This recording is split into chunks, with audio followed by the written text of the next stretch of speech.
We are through another round of the NFL playoffs, and the NFL draft quickly approaches. So today we're going to take a look at a mock draft. Given that the order is almost set, the closer we get to the Super Bowl, it's time to take a look at who is going to be drafted where. And Chicago has the top spot, and we all know that they're probably going to trade that spot away. I think that they would be almost foolish not to trade that away. But in this mock draft, we're just going to keep everything simple. We're going to keep all of the picks just straight up. We're not going to do any drafts. You'll probably do a whole nother draft, a whole nother video with trades. At the top, it's pretty much between Will Anderson Jr. and Jalen Carter for the Bears. I find it difficult to believe that they'd take anybody besides Will Anderson, even with Jalen Carter available. So that is who I think they will take. That leaves things open for Houston to be able to take their quarterback. Now, I do believe that Bryce Young is going to be the guy they take. And I just think that they're going to have to trade up to do it because teams like Indianapolis, Detroit, there's a bunch of teams that could even trade up and give up a lot of capital to get the Bears pick, which the Bears are an early potential winner. So Houston's going to take Bryce Young, and you look at what Bryce Young brings to the table: a phenomenal passer, the ability to stay poised under pressure, extremely talented football player, extremely talented quarterback. He is something that Houston definitely needs. Next up is Arizona. Now they are in a good place here. I think that you look at what they need, the things that they are looking for. Another team that could potentially trade down, depending on who's looking to get up here. But with Jalen Carter on the board, that's kind of tough to pass on. But there's also Miles Murphy. I think edge is more of a need for Arizona. So I would go with Miles Murphy there. At 4 is Indianapolis, who obviously needs a quarterback. I think that offense is actually pretty solid. I think that there's a lot of potential to be a really good offense. Now they do need some help on the offensive line. They need some help at corner. They need another wide receiver, but quarterback is going to be the big one. I think they take CJ Stroud here if he is still available. Again, could be a team that moves up. Seattle is interesting because technically they do need a quarterback. However, I think that there are other bigger needs. And when you look at Jalen Carter still sitting there, the fact that he falls to 5, I think that's tough to move past, especially too because Geno Smith is playing so well and he did what he did this year. I think that's something to build on. I think that he'll stick around. So I think that this is where they go a different direction. Jalen Carter will be the pick there. Detroit is interesting because, again, they are another team that, just like Seattle, could stick with Jared Goff. They could stick with their quarterback and look a different direction in this draft. Corner is very interesting to me, especially if you're looking at who's not available. If Jalen Carter is gone, if Will Anderson and Miles Murphy are gone, then Tyree Wilson could be a solid pick. I just don't see Detroit taking him. I think that when you look at the cornerback position, Keely Ringo is a solid option. Christian Gonzalez. I'm going to go with Gonzalez. I think he is still developing. He is headed in the right direction when it comes to his production. He comes from Colorado, transfers to Oregon this year. I think that him and Jeff Okudah are a great combination that makes Detroit's defense really exciting, very athletic group, very fun group to watch. Las Vegas, again, another team with a quarterback need. There's so many teams with quarterback needs here. And when you look at what's available, if you're going to go Will Levis here, then I think that Will Levis is going to go in the top 10. I don't know if he is a top 10 talent in terms of overall. I just don't know what he is going to be able to do with his consistency issues, some of his decision making. I think in the end, though, it doesn't matter who your quarterback is if you can't block for him. So to me, we're going to look at tackle because that's a need that they have as well. I don't think that Will Levis is going to be someone they will really, really want. But then again, I'm not in that draft room. So to me, it's between Paris Johnson Jr. and Broderick Jones. Jones had an absolute phenomenal college football playoff, absolutely mauled his competition. I think that he's a really underrated player. I think his draft value is not what it should be. But I think that a guy like Paris Johnson Jr. is too good to pass on, especially right here. And especially with that need being something that's really high for Las Vegas, I think that they go with Paris Johnson Jr.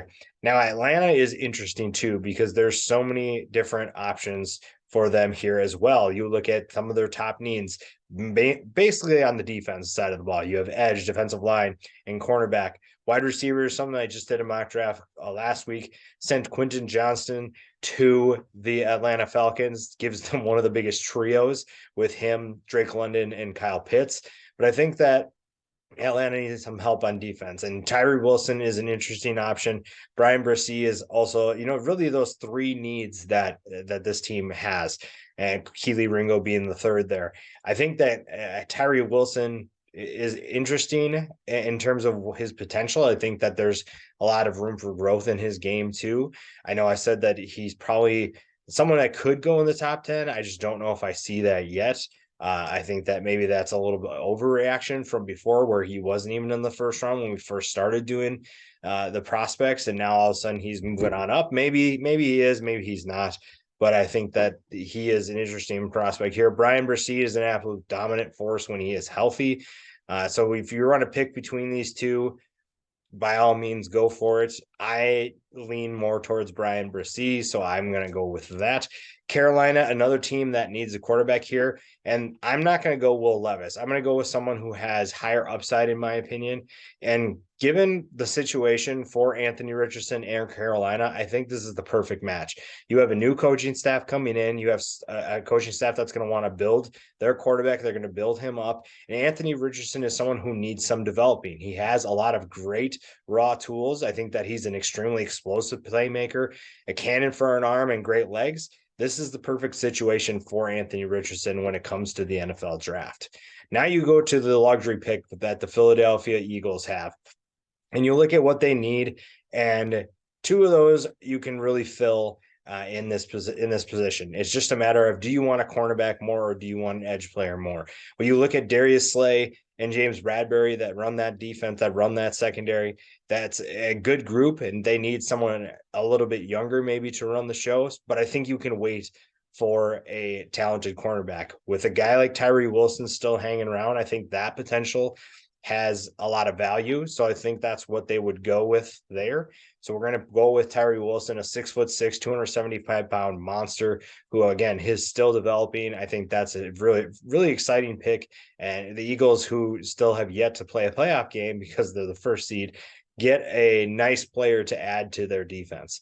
Tennessee has some issues on offense. They need some help because Derrick Henry can't do everything. And this is where I think a guy like Quentin Johnston really helps them out. I think he opens up the game for this team, for the quarterback, whether that's Malik Willis, whether it's Ryan Tannehill, you name it, that they're going to find ways to open up the offense for Derrick Henry. That's going to be the easiest way to balance out that offense. And now we move on to Houston again. Houston has 2 picks in the top 12, and they got their quarterback in Bryce Young, and now they are looking for maybe some help on the defensive side of the ball, but also at wide receiver. I think that this is a group that needs some more explosiveness, and I think they need someone that can separate really well.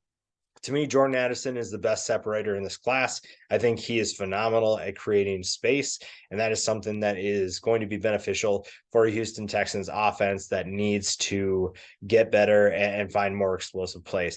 The Jets are very interesting here. I think that depending on who you talk to, there are some picks that make a lot of sense. There are also some picks that maybe you don't like as much. And with the talent you have on the board here, Keely Ringo is a tempting option. I think that he pairs really well with Sauce Gardner, but I also think that there are other bigger needs. So that's something to keep an eye on. When you look at offensive tackle, I mean, it's still tough to pass on Keely Ringo, but I'm going to go with this teammate. I'm going to go with Broderick Jones. I think that he adds to a Jets roster that is struggling for tackle talent. You look at Mekhi Becton, he's been not healthy most of the year. That's someone who can, Broderick Jones can step in and help in that regard and can be the future. Protecting whoever plays quarterback is going to be super helpful. And after that is really just on the quarterback once again. We go to New England. Patriots, to me, are that team that I think everybody expects to make kind of an outside the box pick. But when you look at some of the players available, you don't really have to get that crazy. And a guy like Keely Ringo, again, we've talked about him a lot. He's a super tempting pick. He's very exciting. And I think with that being a team need for New England, I think that's going to be tough to pass on. You look at Joey Porter Jr. is another option. Linebacker is another thing they need. Wide receiver, offensive tackle. When you look at offensive tackle, though, you kind of think that maybe you can wait. Peter Skoronski is a solid player, but maybe he's not someone you want to take this high. So let's just go Keely Ringo. I think that's a good pick. That's a good pick for the Patriots here. Now we get to Green Bay. Green Bay is really highly dependent on Aaron Rodgers' future, something that will really show what they're going to do in the draft, because if he's not coming back, then Will Levis is the pick. We're going to go with the assumption that Aaron Rodgers is coming back. I think that there's a lot left in the tank. I think there's a lot left to be desired. This was a younger group on offense. And I think that when you look at who you can add to the pass catchers, I don't think they're going to take anybody here. I think you're going to go with Michael Mayer here. That is a well-rounded tight end that is going to make your offense better in both the run and passing games. And that's someone that you really just can't pass up. Washington's in an interesting spot here because they do need cornerback help. They do need some offensive line help, but they also need a quarterback. And I think if you're waiting long enough and Will Levis is still around, I think that it's probably realistically, I think that Will Levis goes in the top 10. But I just don't see right now if he is going to be really that consistent. So he falls out of the top 10 in this mock draft. But I can't keep pushing him back. So let's go Will Levis there, make Washington fans a little bit happy. Going to the Pittsburgh Steelers. Now, in this mock draft, it says that they have 2 first-round picks, but as you know, Miami had to forfeit their first-round pick, so it's only 31 picks, so they just have the 1 pick here. Offensive tackle and corner, it seems like everybody needs a cornerback nowadays, and you can see why, because of the passing offenses that these teams face. I think that you have to go with the name recognition. Joey Porter Jr. is 6'2", 200 pounds. His dad played for the Steelers, has that name recognition. He's a great playmaker, great ball skills. And I think that's someone you really have to consider, especially with that being such a big team need for Pittsburgh. Detroit comes back with their 2nd first-round pick, and now we got the cornerback position filled out. I think that at that point, if you're not taking a quarterback with pick number 6, it means you're not taking a quarterback in that first round, maybe at all. Maybe you take one later, but I don't think you're taking a quarterback at 18 if you don't pick one at 6. You look at who's available, and it's easy to see the talent available. It's easy to see who you maybe would want, but what fits into those team needs. Sometimes you could take the best player available, but at the same time, does that fit in what you're trying to do? I think one pick that I'm really excited about, this Detroit defense is athletic. They play the game with a lot of energy, and that's something that's really exciting if you're a Lions fan. I think Trenton Simpson fits what that defense is trying to do. You have a bunch of athletic players. Simpson is extremely powerful, but also extremely athletic. Sideline to sideline plays are normal for him. His ability to make plays. Now he's worked behind one of the best defensive lines that we've seen in college football history, and that helps, but he's going to join a group. I think he brings good value here, and I think that he also fits in well to what Detroit wants to do defensively. Now we go to Tampa Bay. They just lost to the Dallas Cowboys last night. Tom Brady's future is probably the biggest concern here, and this is a team that maybe could surprise a lot of people by moving up to that top spot to take a quarterback. Again, just like the Green Bay Packers, it really depends on what Brady is going to do. Say that he comes back for another year. Now you can focus your concerns elsewhere. Edge is interesting. There's a couple players that I would take here. You look at cornerback. There's still quite a bit of talent at corner. Cam Smith is an extremely athletic and great playmaker for South Carolina, and I think that that's someone that's going to be high on the Bucs board. I think he's very intriguing. Even when you look at edge players, there's some talent here. There's some potential. Nolan Smith has some injury concerns. Isaiah Foskey just started playing at defensive end, so that's something that could be concerning. I think when you're going for a safer pick, Cam Smith is going to be the guy they go with. Seattle is back on the board. Again, if they don't take a quarterback at pick 5, I don't think they're taking a quarterback at all. I think when you're looking at what they need, you took Jalen Carter, so now you can focus a little bit elsewhere. When you look at they need an edge, they need cornerback. Again, everybody needs a cornerback, inside offensive line. You know what? I really think Osiris Torrance is someone who's going to get good value late in the first round. someone is going to want to take him. I just don't know what that means. If, Jalen Carter versus Osiris Torrance in practice would be phenomenal matchup. But when you look at what else is available, you have what matches what Seattle needs. Cornerback is another one. Devin Witherspoon is a really interesting player. We'll actually go with him because I think that he's someone who stepped his game up. He's a player that is tenacious in stopping the run. He's also very physical defending the pass. So that's someone who's going to fit in well opposite of Tariq Woolen. The Los Angeles Chargers. You look at what happened this past weekend. Not the ideal ending that they wanted, not the ideal game to be able to go up 27-0 and then lose. That's really tough. You look at some of the needs they have. Wide receiver is very interesting. Offensive tackle. I think that they could use some help inside too, and that's where Peter Skoronski comes in because Skoronski is going to be given a chance at tackle. But I think in the future, long term, he's going to move on the inside. That gives you versatility on your offensive line. And if tackle doesn't work out, obviously that's still going to be a need, but at least you have someone that can move inside. Baltimore, to me, this is why I think Clark Phillips is perfect for Baltimore. You look at who they have on their team. Marlon Humphrey is an extremely talented player.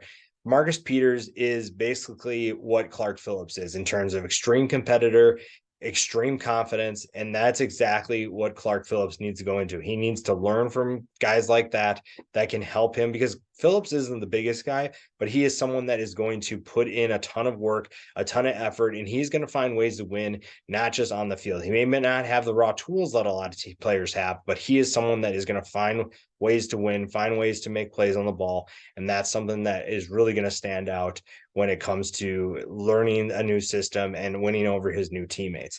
The Vikings come off of a disappointing loss to the New York Giants. They have a ton of needs, especially on defense. You look at wide receiver could be a need, but I don't think that's a huge need. I think they have bigger needs elsewhere, cornerback being one of them. Defensive line is another one. This really just a secondary. And then you look at the offensive line. I think the interior offensive line needs some help. And when you look at what's available, Brian Branch is interesting because he's a talented player who's a sure tackler, and that's really exciting. You look at the edge players available. I don't think they're going to go with someone on the edge. Given that Zadarius Smith and Danielle Hunter were solid players, I don't think that's as big of a need as a lot of people think. Interior defensive line might be where I look, depending on free agent situation and whatnot.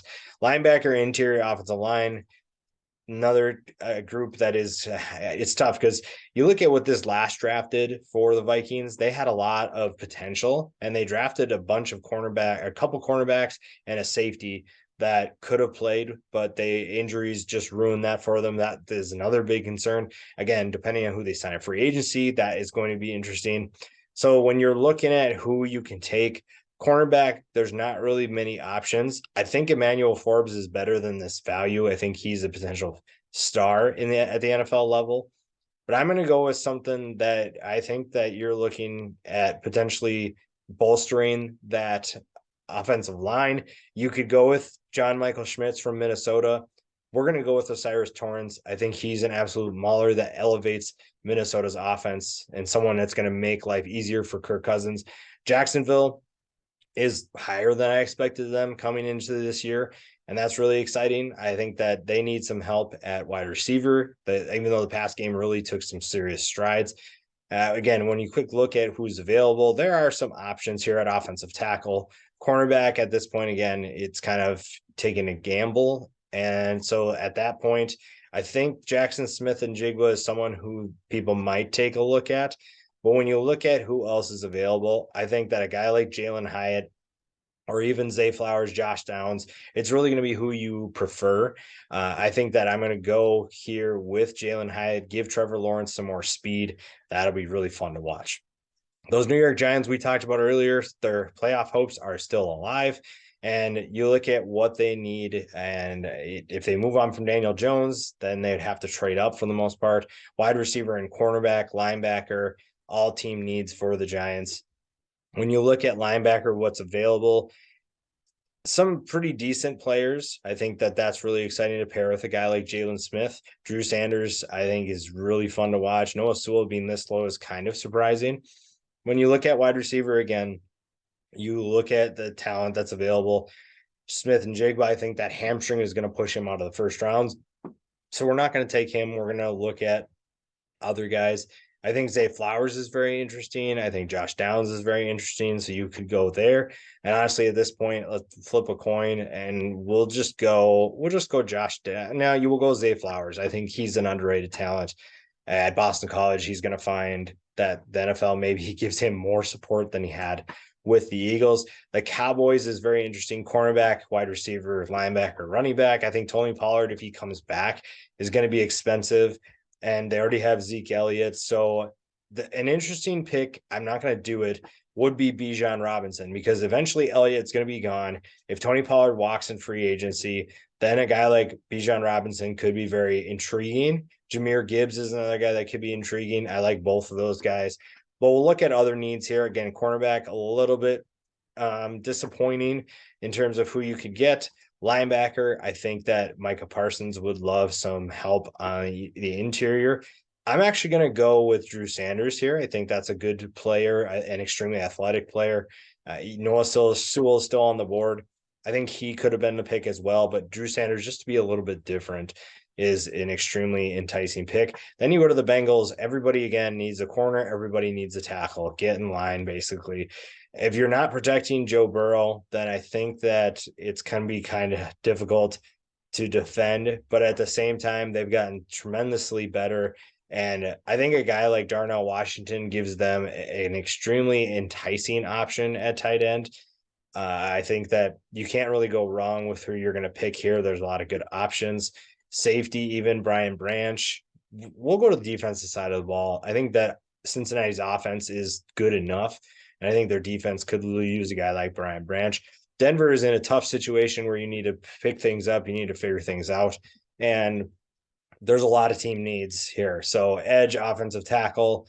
I think that protecting Russell Wilson will be a big time need. I think Anton Harrison brings the most intrigue of the guys available. And at a certain point, you just have to take the need that you are going to get the most value from. I think Harrison is going to be the pick. The Bills are kind of in that luxury pick as well, where it doesn't really matter who they pick. Bijan Robinson is one that's very popular. It's going to be a popular pick for this offense, and it's easy to see why. I don't think I'm going to overthink this one. We'll go with Bijan there. And then last two picks here, Kansas City needs help on the edge. I think a guy like Nolan Smith could provide some good value. I think Isaiah Foskey. I'm going to go with maybe the safer pick in Isaiah Foskey. I think he brings linebacker experience as well, which isn't something they desperately need, but it's something that could benefit him a little bit there.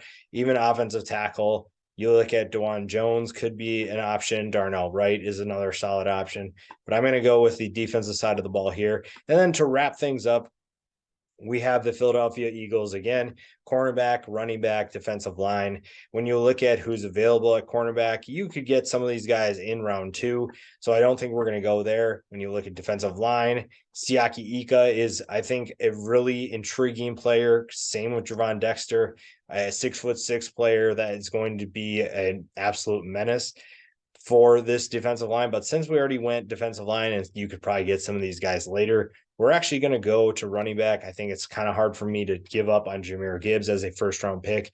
Things are just different now, but I think Jahmyr Gibbs is a superstar in the making. I think he's going to be really fun to watch. And you pair him with Jalen Hurts, and that makes things extremely enticing and really fun if you're a Philadelphia Eagles fan.